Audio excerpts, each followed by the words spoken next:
dan Rasul terakhir bagi umat muslim. Sebagai Nabi terakhir, perjalanan Nabi Muhammad tidak lepas dari upaya menyeru seluruh umat manusia agar beribadah kepada Allah.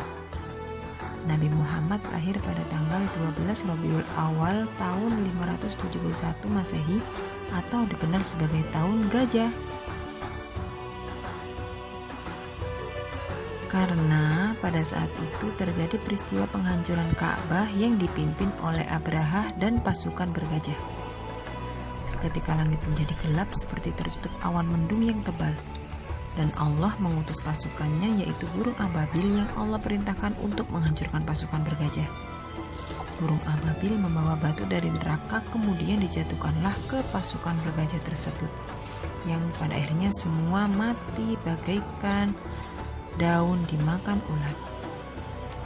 Nah, anak-anak, di tahun gajah itulah bayi Muhammad lahir dari rahim Aminah binti Wahab.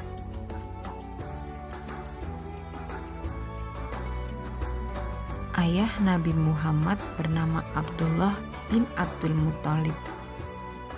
Nabi Muhammad lahir dalam keadaan yatim. Ayahnya meninggal sejak Nabi dalam kandungan. Selepas Aminah melahirkan Nabi Muhammad dan disusukan kepada Halimah binti Abu Zuwaid sampai Nabi Muhammad berusia 2 tahun. Pada sekitar usia 4 tahun di bawah asuhan Halimah, Nabi ikut mengembala kambing bersama anak-anak Halimah. Kemudian beberapa tahun kemudian Nabi Muhammad kembali ke Mekah untuk mengembala kambing. Adapun kambing-kambing yang digembalanya bukan kambing sendiri, bukan peninggalan ayahnya, bukan pula milik ibu dan kakeknya, melainkan milik penduduk Mekah. Selanjutnya, setelah berusia 12 tahun, Nabi Muhammad ikut pamannya untuk berniaga ke negeri Syam. Inilah perjalanan dagang pertama Nabi Muhammad.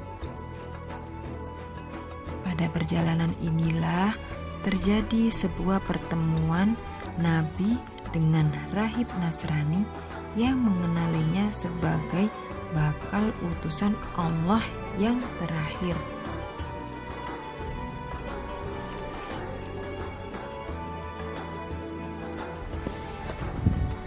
Nabi Muhammad adalah seorang nabi dan rasul terakhir bagi umat muslim.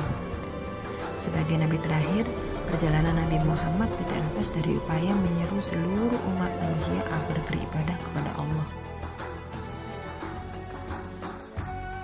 Kemudian di usia remaja, Nabi Muhammad mendapatkan wahyu pertama.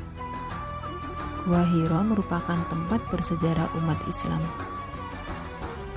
Di Gua Hira tersebut, Nabi Muhammad menerima wahyu pertama dari Allah berupa Al-Quran Surat Al-Alaq ayat 1 sampai dengan ayat 5 yang disampaikan melalui malaikat Jibril.